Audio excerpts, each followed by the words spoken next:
Welcome back, Star Wars fans, to Coruscant Radio Underground. I'm Andrew, and I'm here with Marisha, How's it going? and we're going to talk about Ahsoka Episode 3. We are indeed. Well, how you feeling about it? 3 episodes in. I'm really enjoying it. Yeah, as far as I'm concerned, it's shaping up kind of like I hoped it would. It's leaving enough sort of open to, enough speculation open that I'm really engaged with the story, but I don't feel like they're too invested in plot twist. I'm honestly I'm getting a little bit tired of plot twists as the primary storytelling mechanism. Yeah, no, that's a little frustrating. I mean, that's something that I guess ever since Empire Strikes Back and Return of the Jedi, it feels like every Star Wars, everything has to have a plot twist. Mm-hmm. Even though most of it doesn't. Right. But yeah, that's where we're at. It's why we're dealing with 5,000 theories on who Merrick is, and we'll get into that in a minute. Lots of theories about started seeing a lot of theories about Sabine turning to the dark side and that kind of stuff. So we will get into all that and see where we think it's going. I'm really enjoying the show. This particular episode, I have very few complaints about. I feel like they did a lot of things with Force lore. There's specifically a conversation between Ahsoka and Sabine that I think really does a lot to echo what George was telling us about the Force in the originals and the prequels, and we're definitely going to get into that in a second. We had a really, really good conversation with a few other voices on Tuesday night, right after the show ended. If you want to check that out when this is over, if you hadn't seen that one yet, but we had Ro and Nicole on, and Amanda on immediately after, and had some conversation, just immediate reaction kind of conversation about the episode that was very, very good. And I will be going over to Scarif podcast tomorrow night to talk about it again, because I had thought about having Ro on tonight, or trying to, but then we would have just done the show twice, 2 nights in a row, and that could be redundant. Yeah. So I guess there's already some risk of being redundant and talking about this multiple times, but yeah, we're going to try to go a little deeper than the gut reaction. Now, episode 1 and 2 had a lot of things to really jump deep into, and a lot of kind of speculative things that we don't really know, but there was kind of a lot of undertones that we were able to discuss as possibilities. I feel like this episode's a lot more straightforward, which is fine. I feel like we had stuff that was worth talking about and mentioning as possibilities. I don't feel like we need that every week. I don't feel like we need all these. I don't want to do mystery box storytelling. No. Let's see. What did Nick have to say here? You have to have the Force to turn to the dark side. Otherwise, you're just a bad person. I mean, that's true. I never really thought about it in so many terms, but yeah. Now, there are people who worship the Force on both sides of the aisle that are not per se Force users. Okay. And to what extent do you have to be able to use the Force? Yeah, but I mean, like falling to the sort of total dark side, 1 minute we're trying to save the galaxy, the next minute we're murdering younglings. That's not like normal. I decided to make bad decisions. That's like next level, Yeah. Right. It's some of that is semantical, because we've had games and stuff that are like dark side characters, and they include characters like Tarkin. It's like, okay, yeah, I mean, he's fighting on the evil side, but right. It's sort of the separation, but we're going to get into that conversation in a minute. I kind of want to pick up with talking about Hu Yang has turned out to be a really interesting character. I mean, I don't know if Hu Yang only appeared in that one arc in the Clone Wars. I think so. Oh, I think so. But Hu Yang is a droid that's been around for, I don't know, 25,000 years or so, I think. Oh, no, wait. I accidentally muted Nicole, and I don't know how to undo it. Well, then. Sorry, I wasn't trying to mute Nicole. I was trying to say hello. There we go. Well, no, I mean. Did we get her back? No. No. Oh, no. Well, then. Sorry.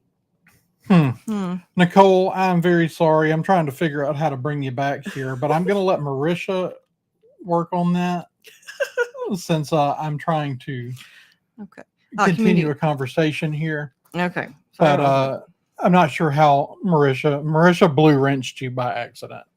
I'm going to take away your blue wrench. I know. I'm sorry. I'll give it to Yana. You might not should do that. I think that she would get a little bit too much joy. Might go over to the dark side. Mm-hmm. Yeah. Hu Yang has been really, really awesome, though. Hu Yang is, I think, somewhere mentioned to be about 25,000 years old. You know, is basically as old as the Jedi Order almost. Yeah. So he's been around, he's knowledgeable, and he's just been a fun character. Yeah, and he's got opinions. He's he's great. You gotta love droids with attitude. Yeah, there's a little C-3PO in there, but it's a little different. It's less complaining. But I'm loving standard Jedi protocol. Yeah, see, I love it. He's being very serious with standard Jedi protocol until he's been out for a few minutes because he's so old, his battery backup takes like 30 minutes to come back online there. And Sabine says, we almost died several times. He says, yes, standard operating procedure. Yes. So yeah, he's an interesting character and a little, in some ways, more complex than some droids we've seen. I want to start off, we see her practicing with Hu Yang, which is kind of one of the cooler deep cut things in here, is that we now have an official name for the training style, the blinded training style that we first saw in 1977. We saw it with Kanan. We've now seen it here, and we're going to call it Zatoichi. Zatoichi is actually based on a samurai novel. Well, initially a novel. Okay. From a character called Zatoichi. Okay. So he's a blind samurai. And I mean, there's like 26 movies and a TV series. Wow. Ranging from like the mid 60s up through the late 80s. So, but it harkens back. That's very much the sort of things that were inspiring George when he created just this whole idea of the Jedi and the Force. Right.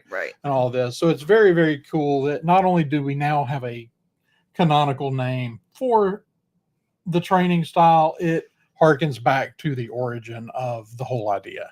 Yeah. I just love that Hu Yang told Sabine that she's the least talented Padawan he's ever seen. I had my piano teacher told me when I was a teenager I was the least talented student he'd ever had. Oh, wow. Yeah. I think he kind of meant it as a compliment, like, see, look, you managed to be halfway decent and you had no talent. But I was like, I'm not sure how to take that. Yeah. Well, Charles is going to blame us. So that's fair. We'll take it. As one should. One should always blame other people. It's a good life plan. All right. So Nicole is back. Marisha pulled her back from the void of banned from the chat. Blue Ranch land, whatever it is. It asked if I wanted to put this person in timeout. I didn't realize it was like literally called timeout. That's like my new favorite thing. Oh wow. Yeah, but I mean, what did you think about that with Hu Yang? That what he's because in a few minutes later he tells Ahsoka when they're alone that the Order would have never accepted her as a candidate. Mm-hmm.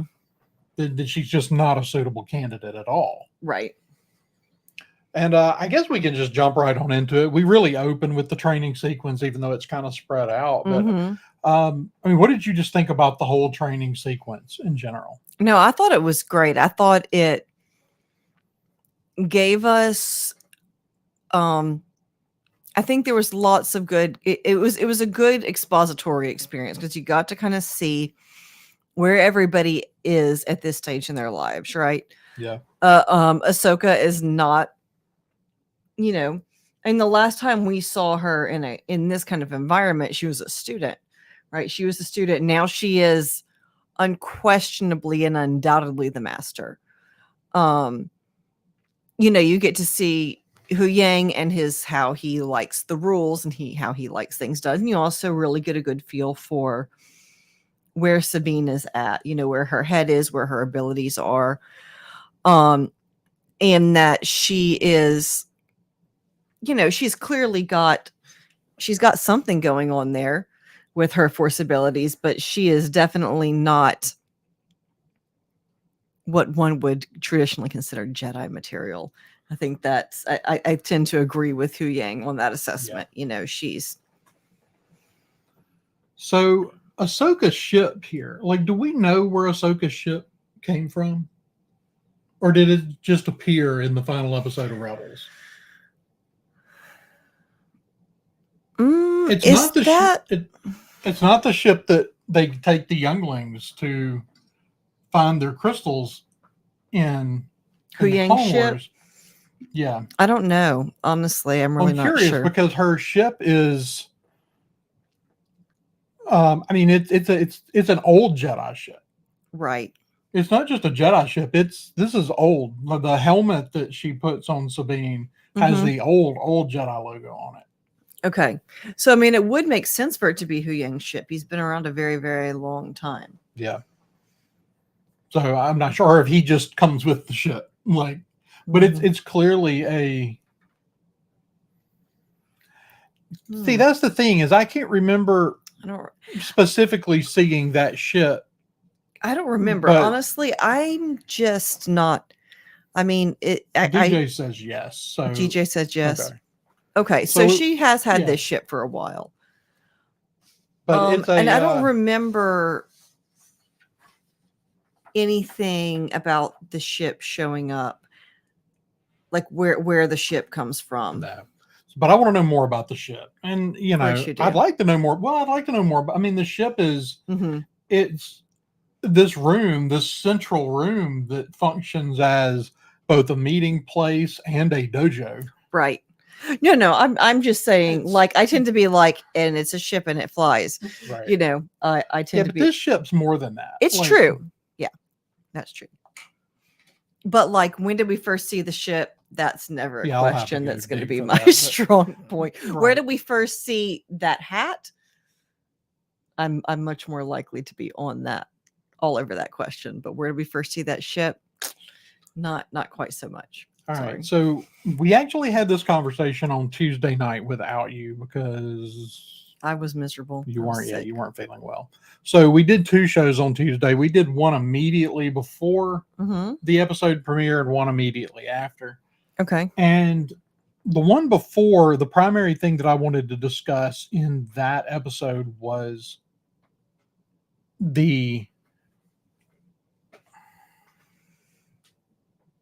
Sorry, you can pull it. It's okay. Sorry, you were shaking it. I was trying to subtly help you stop shaking. Okay, the thing that is, what is Sabine's connection to the Force?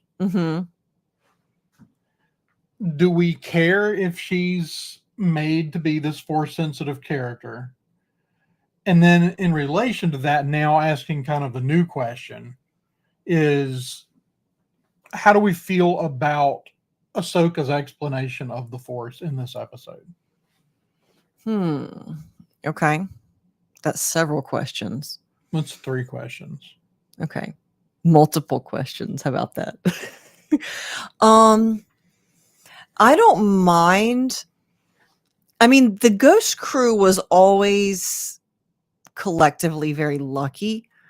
So I don't mind kind of being like, oh, and by the way, she's got some force sensitivity. It's not like they're being like, and she's the strongest Jedi ever. No one just ever noticed, Yeah. like it's different than being like, she's, maybe she would have been an adept. She's, Cheerdem way.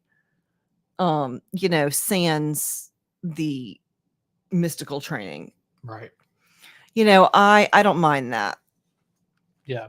Now, I'm really curious to see where the training goes with her. I actually really like Ahsoka's explanation of the Force in this episode. And for those of you in the chat, what did you think about it? I think it's very. Why don't you recap it for us? Well, I think it's very firmly an echo of Rose giving us some watch hours, but he can't hear us. It's very sad. So I feel like this was very much a strong echo of what George told us about the Force originally.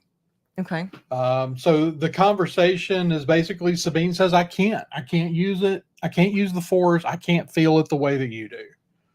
Mm-hmm. Ahsoka responds with the Force resides in all living things.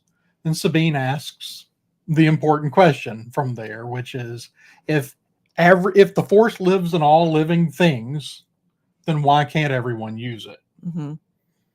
Ahsoka's response is talent is a factor, which I think is the first big one. Because talent is not trainable. It's not teachable. Mm-hmm. You have it or you don't. Yes. So we see, so first off, we eliminate this many people just because they just don't have the talent for it. Mm-hmm. Like, you can train talent, but you can't teach talent. Yeah. You can't teach someone to have a talent. You can only train them to use that talent better.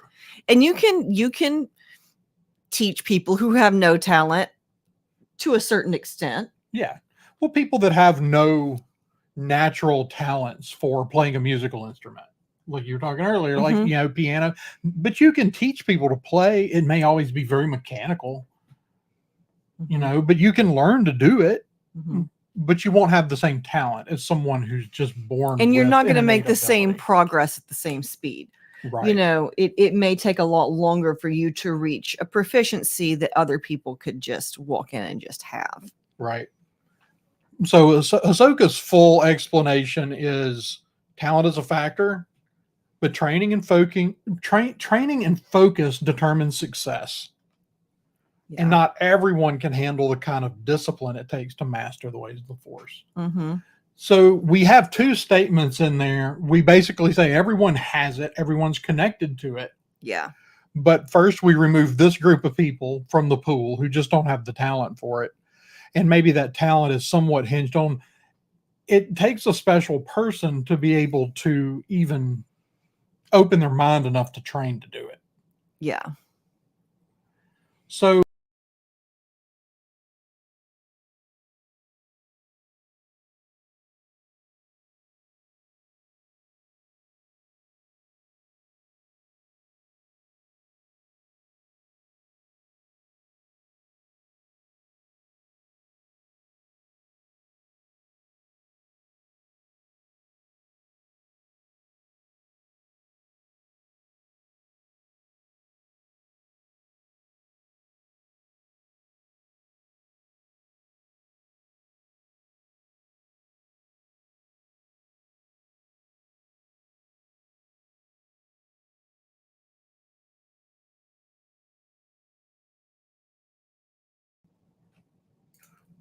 all right, so I don't know if we're back or not.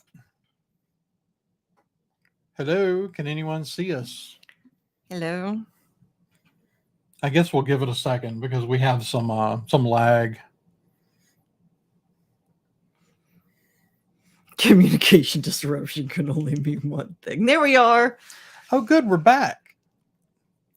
All right, so don't know what happened. I do. I was trying to click on something that DJ set up there to make it show up on the chat, and I clicked on something different. I think I'm just going to quit touching things for tonight. It does not seem to be going well. I'm just going to put all the things down and just Act 2. Here we are. All right. So back to the question. What are we going to see from Sabine? We finished that conversation with, Hu Yang says that she doesn't have what it takes to be a Jedi, basically. And the response is, I don't need her to be a Jedi. Right. But I don't need her to be a Jedi. I need her to be herself. Right. And I think this is kind of an example of how Ahsoka is looking at things differently than the Jedi that came before her. I mean, she's looking at things even differently from your non-traditional Jedi like Qui-Gon, right? Because Qui-Gon sees Anakin Skywalker as the most talented thing ever. And so in some ways, she's kind of the antithesis of that, is she sees this person who is worthy and so should be taught instead of talented, and so should automatically be that the main prerequisite is a willingness to learn, not how naturally gifted you are. Right. Hey Cam, welcome to the chat. Thanks for dropping in. We're still very much missing some that's a load of Star Wars, but it's true. It's a sad thing. But no, I mean, I think that the conversation around what is Sabine's place in the Order, well, as a Jedi or as a Force user, mm-hmm. And I think that the point really that I think the real point here is there is no order. Right. Yeah, and clearly, because Hu Yang, and we're contrasting the conversation between Ahsoka and Hu Yang. Mm-hmm. And he's saying the Order did this and the Order did that. And I think that the real point here is there is no order. Right. It's not even that the Order, and now she does make a kind of a jab about, well, the Order did it that way and it failed. But the truth is, she's also jaded about the Order. The Order screwed her over. Yeah, I agree, Nick, that mm-hmm. that for her right now, it's not about rebuilding. Mm-hmm. I think she's comfortable leaving that task in the hands of Luke. Mm-hmm. Because at this point she does know Luke. Right. And that's his destiny. Mm-hmm. Well, we think it's his destiny. It turns out it's someone else's, but we'll talk about that later. Bub is a load of Star Wars. Yes, Bub is a load of Star Wars. Let's see. Yeah, Kanan had some significant frustrations training Sabine, and it was Hera who focused him. That's all. That's true. There's very much that going on. There were a couple of different things. I watched the training scene earlier with Sabine and Kanan, mm-hmm. and she's very much. I mean, it's all when she finally gets sort of a leg up, or at least begins to even kind of be in the contest with Kanan there. It's all emotion, which, we're told that's right. That's not the way a Jedi fights. Right. And that kind of leads into, there's a lot of speculation going around today that she will have some Force abilities, but right. that she's going to turn to the dark side. I don't think so. I don't think so either. But we do a lot of, I mean, she's already been there, done that. She's already she was already in the Imperial Academy. She left the allure of power behind. I think this is a good point, Nick. Yeah, here. Yes, takes someone who has no powers because he sees the potential of him as a person. Yeah. And I think that's really where she is. I think that she feels like Sabine is what is needed right now for Well, and she also both for Ahsoka. I think so. Ahsoka needs Sabine, and she also thinks that this is Sabine's way forward. And she is a Jedi to the very marrow of her bones, in that she thinks she's right. But we have seen, I mean, so what we can really gather about, we know Ahsoka's been out there doing things, but since her and Sabine quit training together, when they split, off screen between Rebels and now, it's very clear that Sabine has done nothing with her life. Right. She's just been sitting around eating Meluron fruit, apparently, not showing up for any of, I guess she's painted that mural. No, she painted the mural before that. Mm-hmm. So, yeah. Right. Her and her cat, she's just turned into a weird cat lady who lives in the old radio tower. She didn't find the other Mandalorians. She didn't go back and find Bo-Katan. She, it's not just her lightsaber that's in the chest. It's everything. It's her armor. It's her blaster. It's everything. Right. I always assumed that a Meluron fruit tasted like a mango. So like grass. No, mangoes are great. You're just wrong. Mangoes taste like grass. Mangoes sorry. do not taste like grass. Fine then. I'll eat all the grass. But I think this is probably like the deepest stuff in this episode is this conversation about the Force. And of course we're gonna learn more, and we're gonna get a better idea of where they're going with the Force, what the Force is about. I'm seeing all over the place people screeching oaths, and same thing. It actually went around during the sequel trilogy too, which the sequel trilogy never did this, despite everybody having a hissy fit from day one with the Force Awakens, that now everybody can use the Force.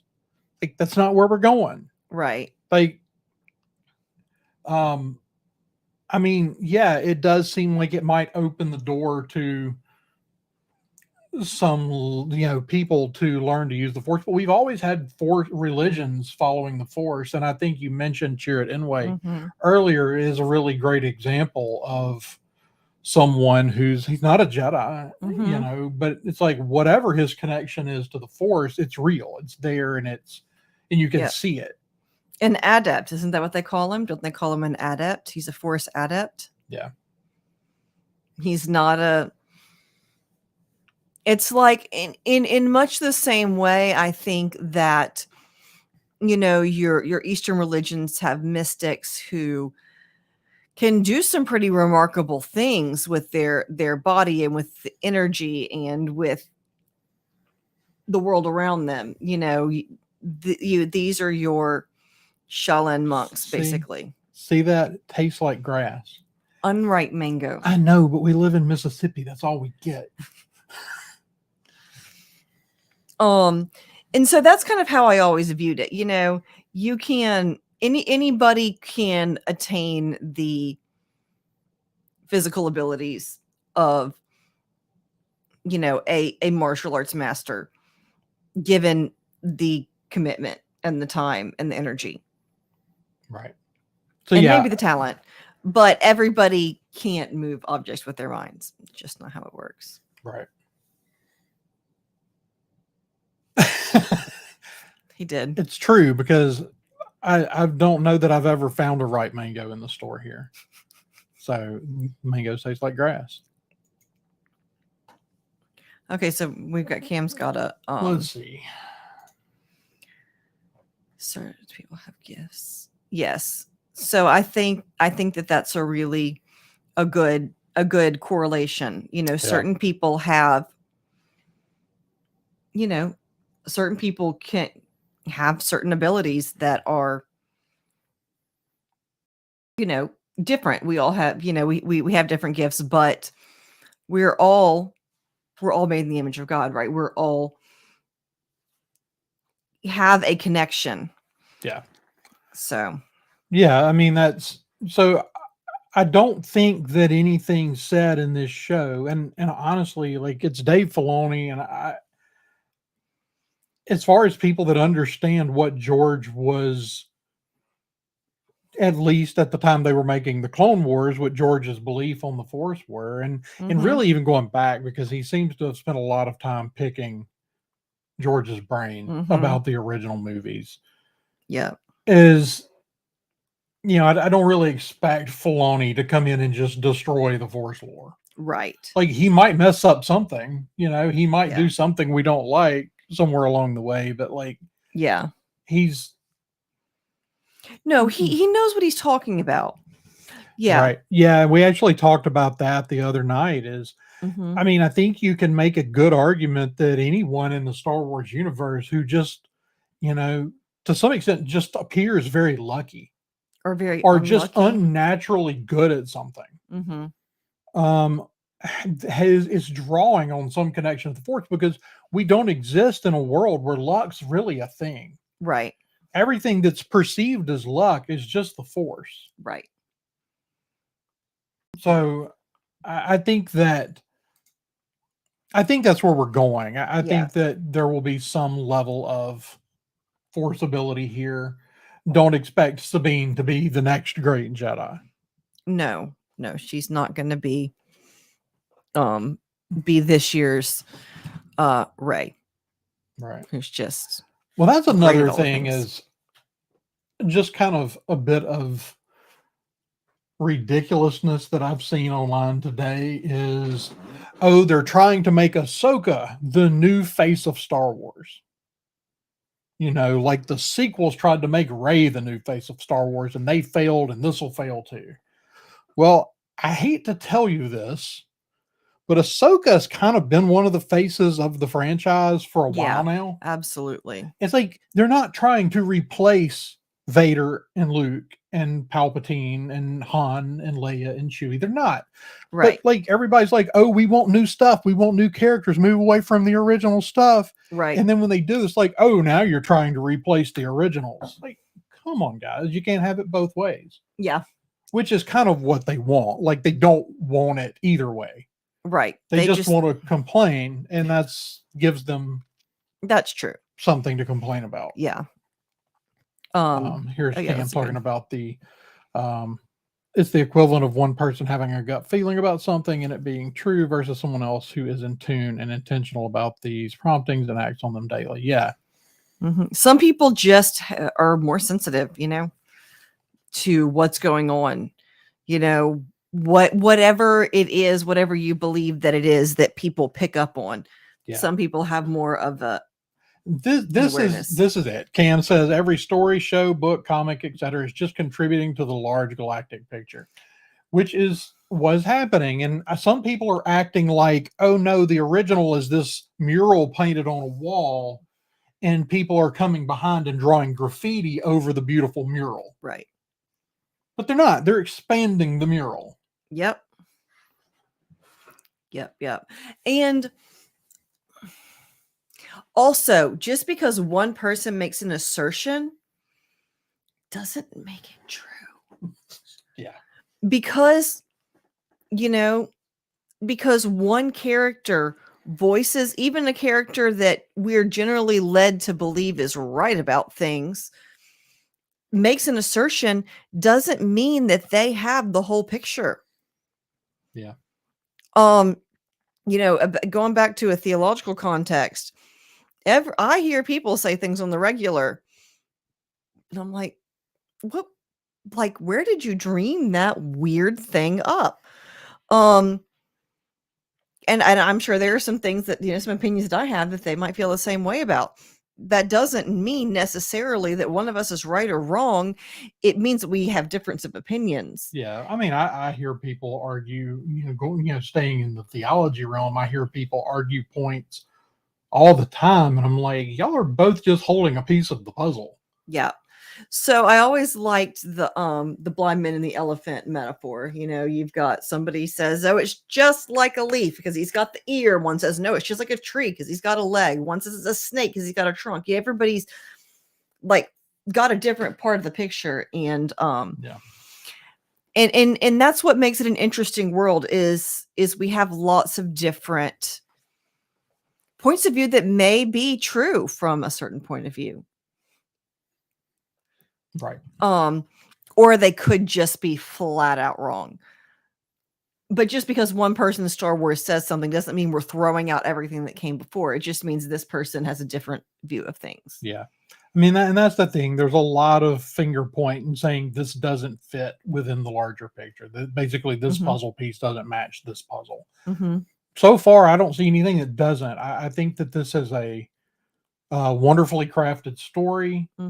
I think that the writing has been really good. I think the characters are fantastic. I think the casting's been fantastic.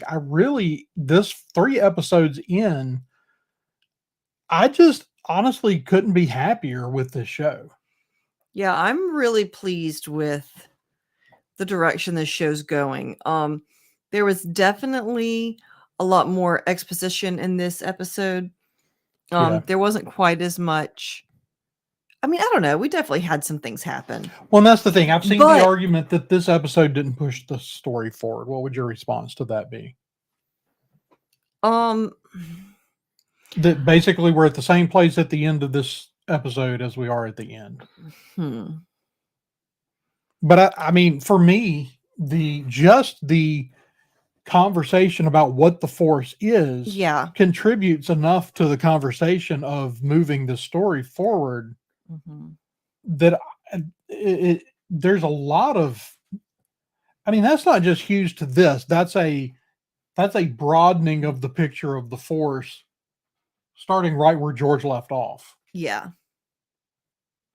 Yeah, I agree. And I love that they seem to be, George kind of, I still think that George was trying to do some really interesting things with the ideas of midichlorians and stuff, but I think it got a little ham-fisted in the original trilogy, and it just, or in the prequel trilogy, specifically that first movie, we really never really revisited that. Yeah.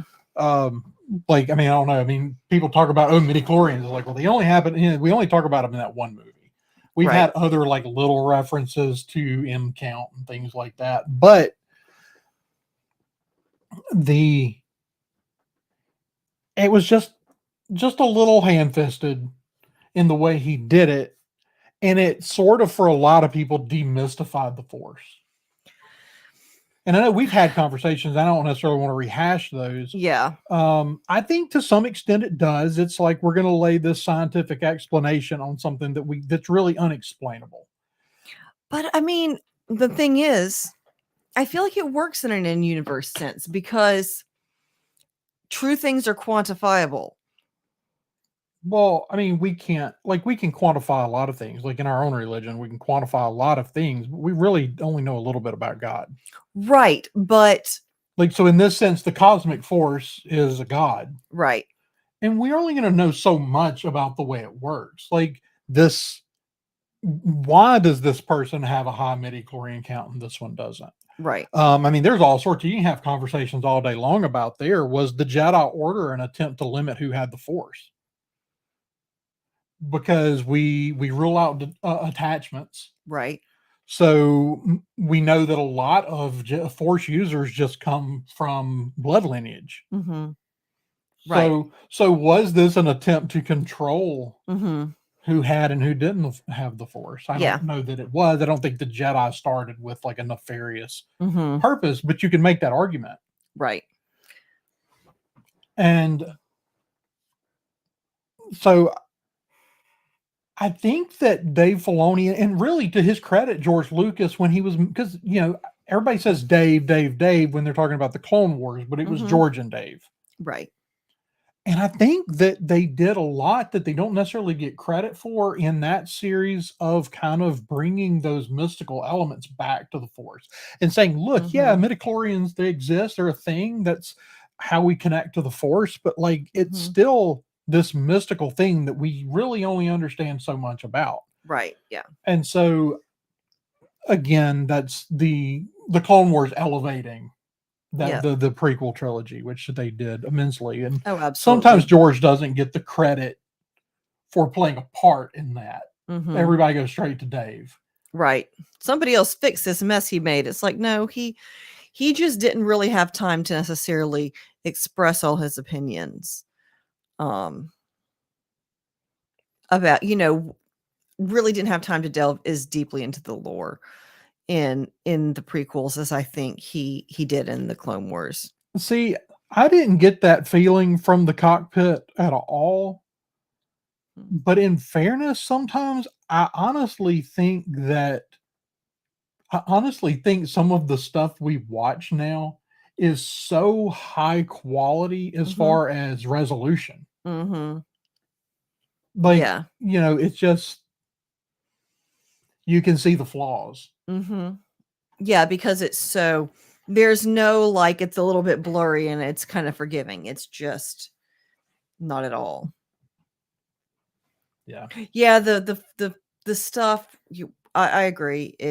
Some of the stuff with like Ahsoka on the wing was a little bit like I mean it's a little weird, but I mean I it enjoyed didn't it. take me out of I thought it was very Ahsoka. It also harkens back to the Jedi who brought her. Only other Jedi we've ever really seen do anything like that is Plo Koon. Yeah, it's true. So, it harkens back, ties her to the Jedi who first brought her to the temple. Mm-hmm. So, yeah, I mean, it didn't look perfect, but I thought it looked pretty good. It didn't bother me. I mean, I could see, it doesn't bother me that it bothered some people, if that makes sense. But well, I mean, that's the thing is like when we me. talk about visual aspects of something, Mm-hmm. we all expect different things. I mean, there are shows that are fantastic that I can't get past like animated shows. There are shows that are really good that I can't get past the animation on. Yeah, you just don't like the style. I grew up with hand-drawn animation. Right. Like a lot of digital animation just immediately takes me out of it. Mm-hmm. So, I mean, yeah. And of course, that's kind of the problem with doing so much digital now is that you look at it and you go, oh, it's animated. Yeah. Right. It's just animated with some really nice overlays to make it look real. Yeah. The new Yeah, I mean, I was kind of excited about that, Cam, with the new Ninja Turtles, but it's like, man, I don't know. It might take me a little bit to get past that animation style. Although that animation style is better than some of the animated Ninja Turtle stuff I've seen out there over the last few years. Mm-hmm. The kids have gotten really into Ninja Turtles. That's been one that's kind of come and gone over the years. That's true. I think they got like a Ninja Turtles DVD. They won a cosplay competition in Jackson, and in the prize bag there was a Ninja Turtle DVD. And man, they watched that thing till it gave out. Yeah, it was like the original Ninja Turtle animated cartoon. Yeah, because why not? Right. So let's just move forward real quick and kind of get through the rest of it because we're going to try to keep it around an hour. So we got a cool look at, I don't know if it was Home One or another capital ship, but we got to see Big Moncal capital ship with all of its ships around it, support ships around it. I don't know if you've noticed a lot of the fighters we've seen both in the hangar and we saw a squadron of A-Wings flying this time. They're blue, so maybe Blue Squadron is back. Yeah. Well, Blue Squadron was wiped out during the war. Oh yeah, you're right. You're right. So Blue Squadron's back. What did you think about the conversation between the senators, Mon Mothma and Hera? Yeah, I mean, they're really leaning into the things that killed the Republic again. But just watching it, it was just like, it's exact like whenever she went in there, they're like, you're on the holo with the senators. It's like, exactly how this is going to go. Yeah. Um, Well, the honestly, one thing it feels. I think the biggest standout in all of that, though, is that Mon Mothma, despite being a hero of the rebellion, has zero authority. Yeah. Yeah, she's just kind of, she's a figurehead. And honestly, it really reminds me a lot of the kind of quibbling that went on in the Heir to the Empire books. You know, a lot of the kind of political machinations that are going on, and you know, people's opinions. In which book? The Heir to the Empire books. Kind of Leia's dealing with a lot of the those books, and then was it Bloodlines in the new books that deals with a lot of that. Yeah. And so we see the Republic, the New Republic, just kind of becoming more and more ineffective. And we've gotten hints to this, and we did a lot of it in Andor. The same people are all in charge. Yeah. It's like the senators from all these different planets. That's the same senator that was there before the war, same senator that was there during the war until the Senate was dissolved, and they're just right back. Ugh. Does it just feel a little bit like real life when you're like, how have you been a senator longer than I've been alive? How have you been a senator longer than my mom's been alive? Yeah. Come on now. Ubaldo says, I got a headache with the senators. They don't open their eyes. And yeah, I think the thing with the senators, I mean, the one that's most outspoken is Xiono, who is Kaz's father. Right. That's what Nick was talking about with Strange having a senator from the Resistance, from the show Resistance. Yeah. I think the whole thing there is, you know, Hera kind of calls him out for just doing nothing during the war and just waiting to see who came out on top. I mean, that's the most classic politician move of all time, well, it's right? Not just that. I mean, there's some indication moving through Resistance that, you know, he's part of creating the First Order. That there's kind of some indication that he's kind of still playing both sides. Both sides. Yeah. So no, that and so you said in the chat that you didn't love that show. No, that show was, I mean, it definitely had its moments, but I feel like the really best moment in that show was just showing the destruction of those central planets from another point of view. Yeah. That was really the only thing worth watching in that show as far as I was concerned. But anyway. Right. I mean, it went a little further to, with Kylo and showing us that he has been traipsing around the galaxy committing genocide and things like that. So, of course, then we turned around and immediately followed that with, oh, he's a good guy now. Yeah. Right. So, which is fun. It's that only becomes a major issue. It's like we've talked about with Vader before. We talked about extensively during the sequel trilogy. Like, yeah, he had to die. Like, he either dies or he has to disappear. Yeah. Like Revan. Like, Revan did a lot of bad things. Revan turns, becomes good again, but he still did all the bad things. Like, so his only real option is to disappear. Yeah. He didn't get to stick around and be a good guy now. Right. We don't get to stick here and have a happy life. So this is a do you wonder which senator is working with the Empire? Yeah. I mean, and you kind of start to get the feeling that they all might at least have left that option open. I don't think Mon Mothma's left that option open. No, they don't care. They don't care they don't care. They just, as long as they get to keep their seat at the table, right? They don't care. Right. That's the real problem. And honestly, they're not really as concerned with their seat at the table as much as they're concerned with the perks that come with the seat at the table. Right. They get to be in the room where it happens. So yeah, I mean, and so I think this was a great reflection. This is exactly why is it in Bloodline when Leia leaves and forms the Resistance? Yeah. And I really think we're going to get an echo of that with Hera. I think that this is probably the jumping off point for Hera. Does one of two things here. Hera either takes her fleet, Takes her ball and goes home. well, she either takes her fleet and she goes to help her friends against the orders of the Senate. Totally, 100% before this show is over. I'd put money on it.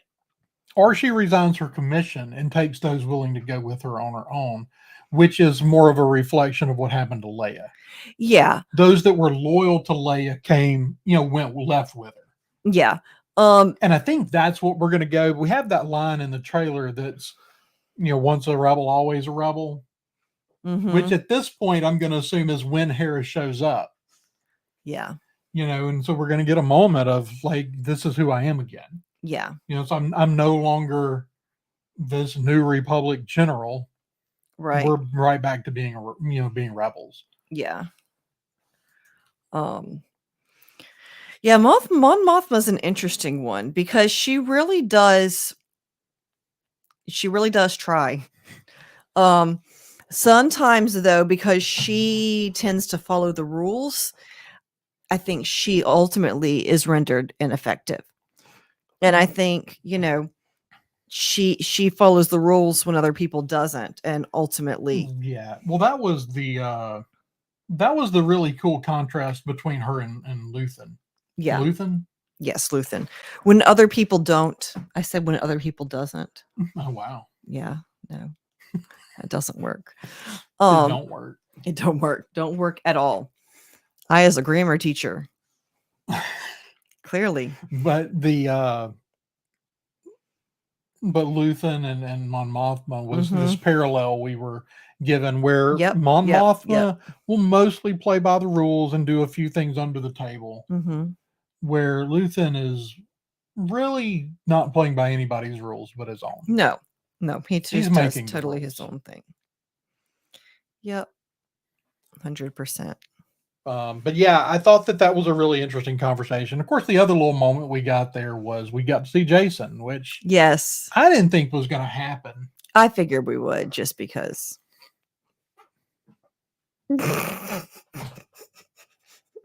That's great. Yes, we all now see Luthen every time we see Stellan Skarsgård show up anywhere.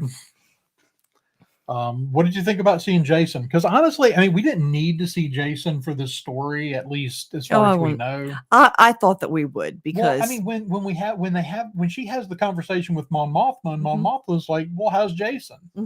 And it's like, "Oh, running around causing problems with Chopper." It's like, yeah, I imagine that's probably sounds right. So much. I mean, yeah.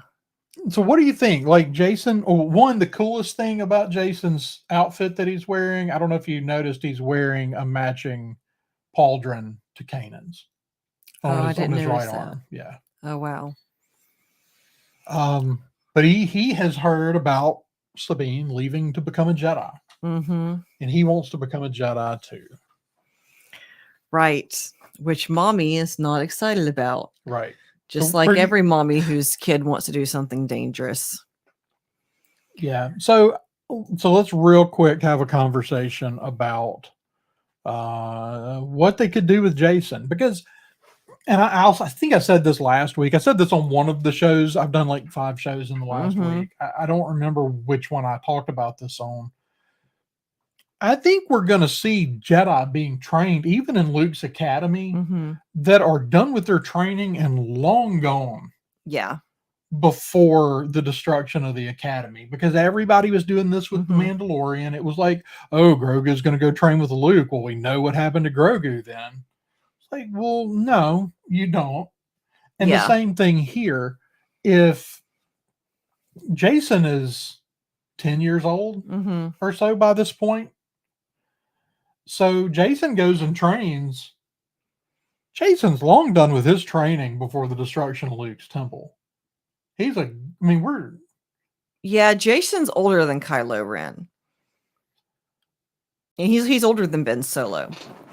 Not just by a ton, but at least by...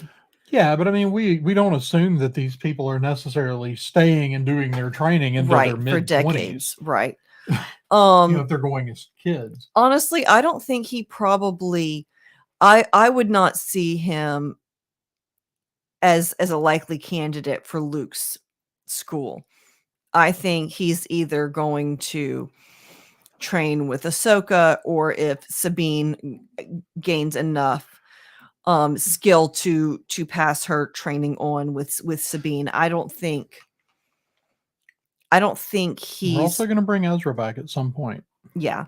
I don't think he winds up in Luke's school. I think he's got his own path. Yeah.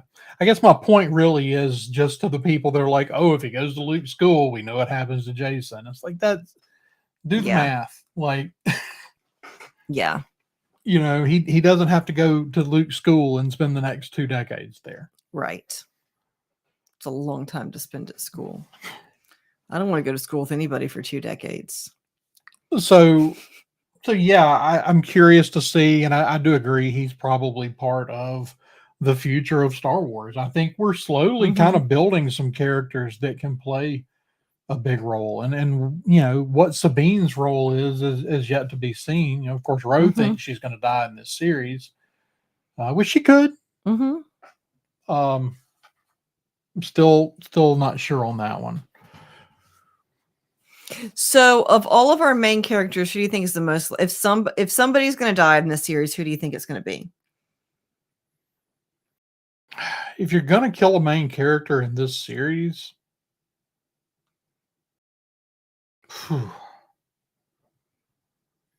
well, I can't see him killing Ahsoka before the movie. That's kind of my biggest hang up, is I can't imagine doing this movie without any of these people. Yeah. So Sabine is a strong candidate. I think Hera's a strong candidate. Hera's a strong candidate. Yep. I mean, I think, Hera dies, Jason goes to live with Sabine, and she gets her shit together is a potential storyline. Yeah. I mean, because we have a long tradition of people in Star Wars growing up because they suddenly get a kid foisted on them.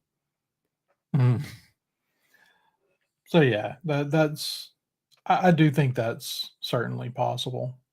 And I know there's a lot of, what do you think about, so when we talk about someone becoming a Jedi, like, is Ahsoka still alive at the time the sequel trilogy rolls around? Or is Sabine a Jedi at that time, or Jason or Grogu? Where are these characters?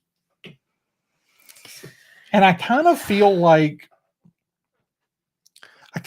the only real answer I can give, because we know we had all these Jedi that were now we're getting more and more Jedi that were around during the war with the Empire. Right.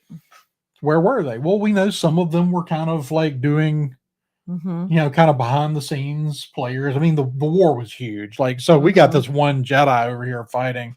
I think the problem is that everybody expects, there's Jedi alive, so they should be front and center of what's going on. All the things, yeah.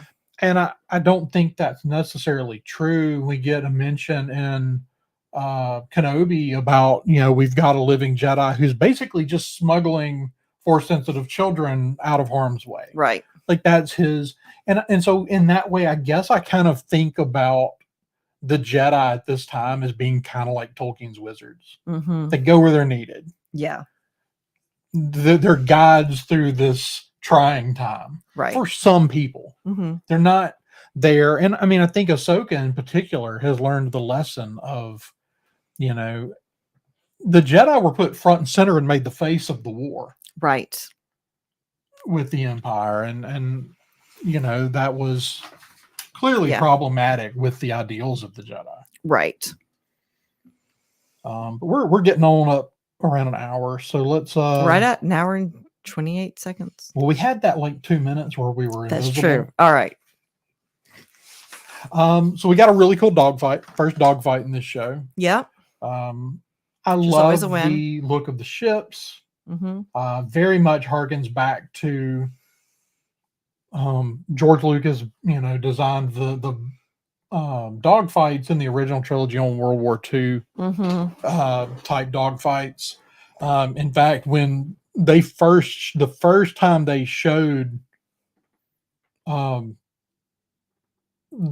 original movie to the studio investors and stuff, they actually used World War II like stock footage of dogfights as stand-ins for the space battles that weren't finished, Right. that they were still putting together.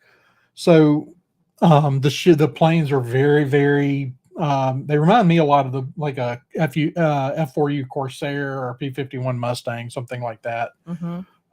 Loved it. I loved the tail gunner on Ahsoka's ship. I mean, we've kind of gotten that with the Millennium Falcon, but this one was like true World War II era tail gunner, which was a really cool nod. Lots of cool little details. The microphones look like the ones from the original trilogy. That was a nice prop. Most of them did, but did you catch the one that Shin Hatho is wearing? It's the very metallic one, like Anakin wears in the prequel trilogy. Oh yeah, perfect. Which is a Jedi piece. So I mean, I'm finding Shin Hatho and oh gosh, what's his name? I'm not so much with the names. Yeah, I know who you're talking about though. The other guy, Merrick, not Merrick. Not Merrick. We're gonna talk about Merrick in just a second. Yes. But I didn't know this.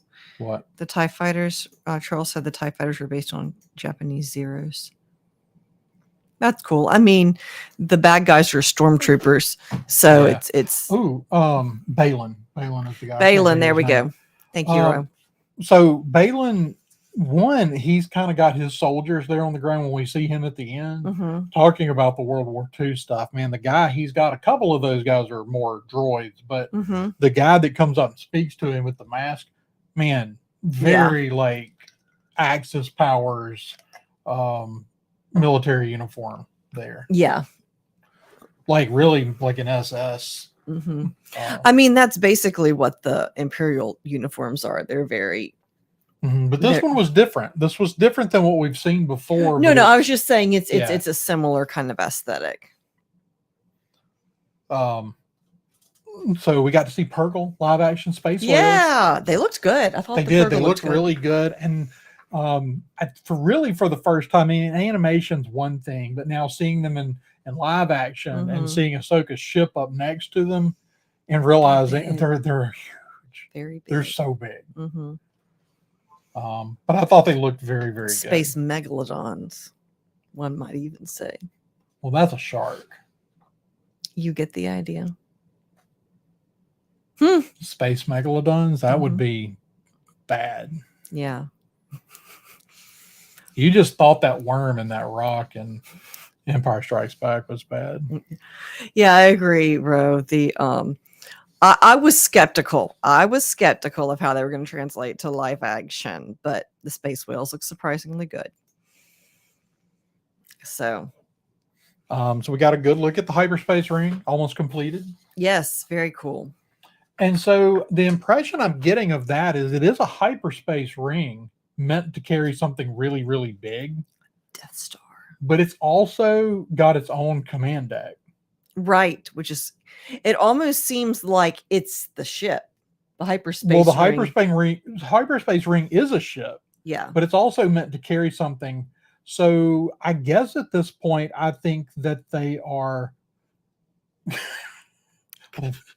Wow! Wow, Charles! You guys are distracting. The kids were like, "It's a Stargate."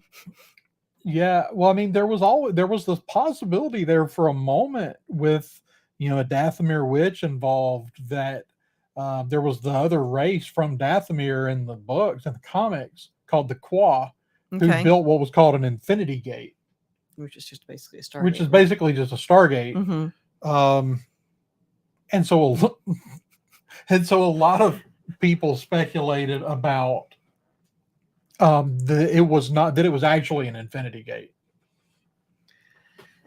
Yeah. So I do agree, Ro. I mean, so I think I don't think they need the space whales. I think we're just seeing like a jumping off point for the space whales where they jump off on their journey. Like the little birds that all get together and swallows. Migrate. Yeah.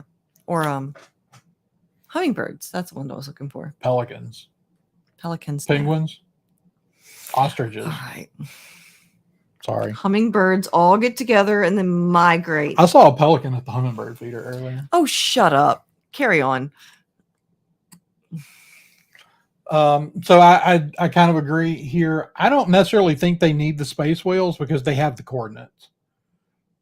But I do think that that's the purpose, and that's where I was headed. I think the intention is they've built something to go get the Chimera, Thrawn's capital ship, and bring it back. Yeah.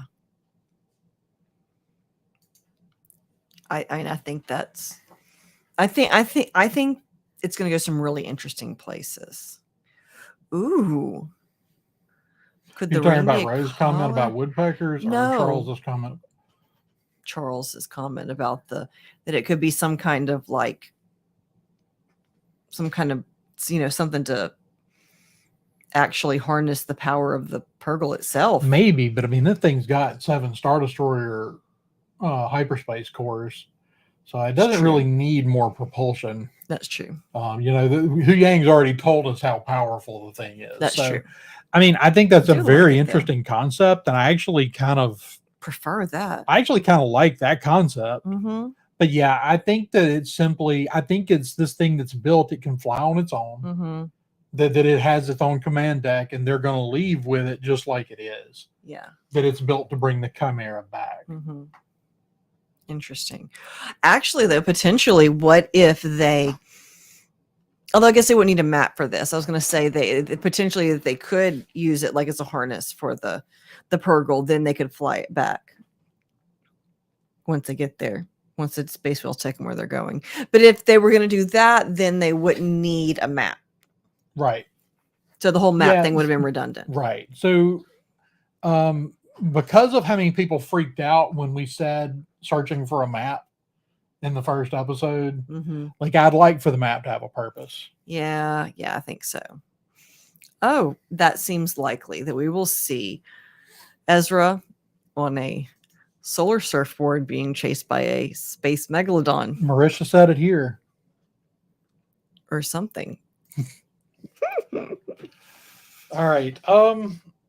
Ooh, okay. So wait, we have further elaborations on this theory.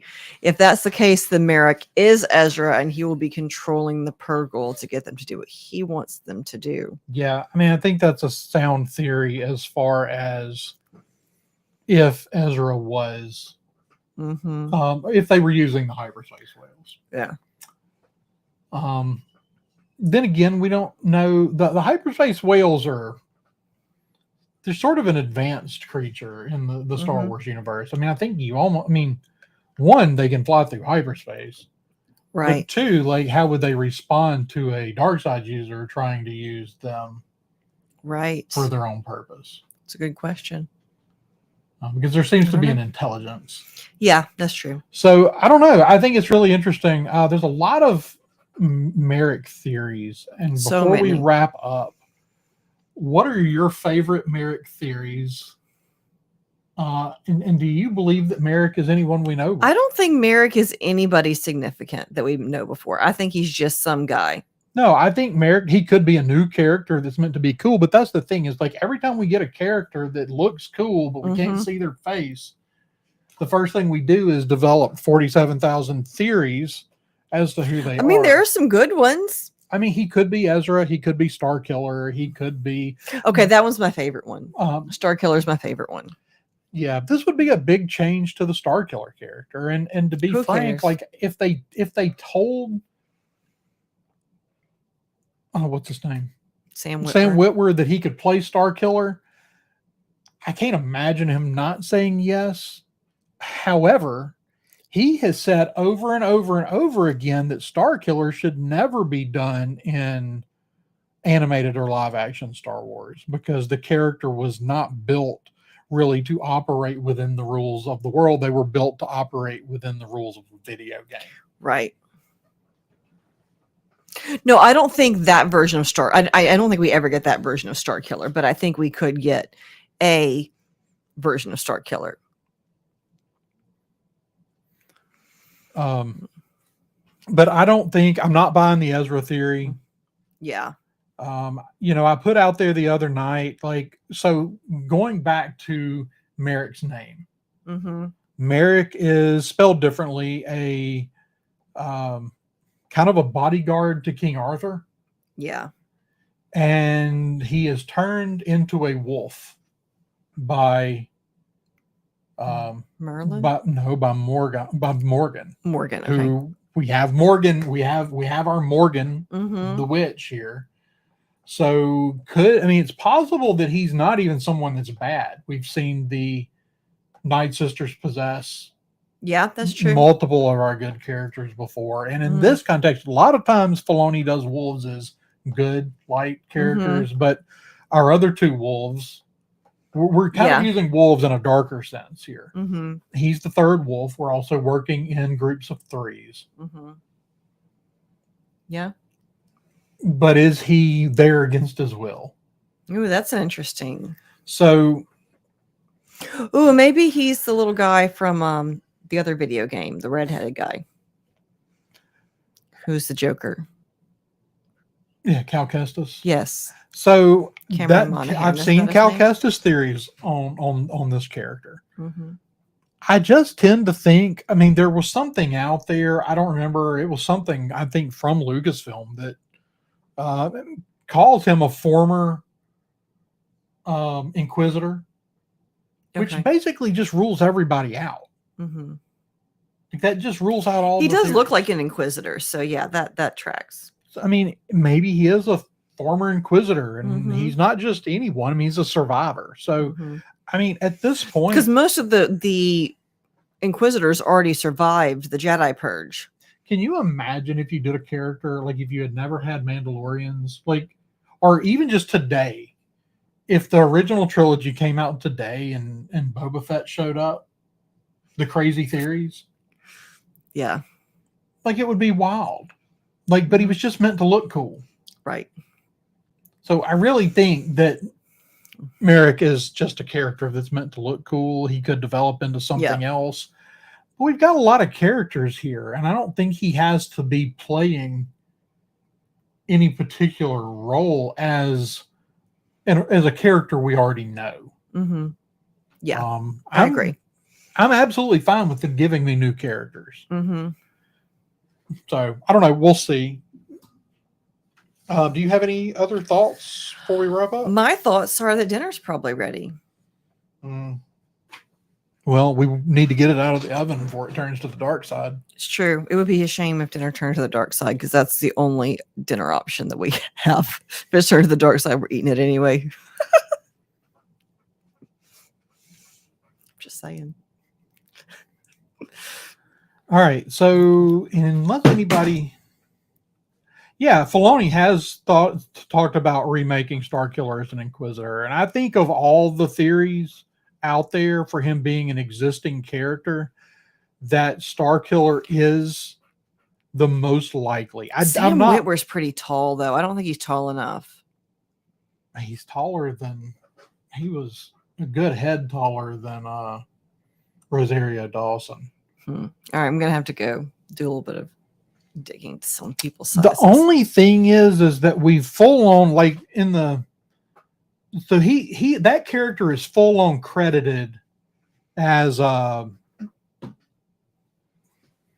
stunt actor. The stunt actor got full credit on that character the other day. Interesting. So I don't know that I see them doing that and then changing it. Unless it was like Sam Witwer, somebody that would be a dead giveaway. It's true. So either they're still trying, either they're making huge efforts to keep it a secret, or not. It's not meant to be secret. Yeah.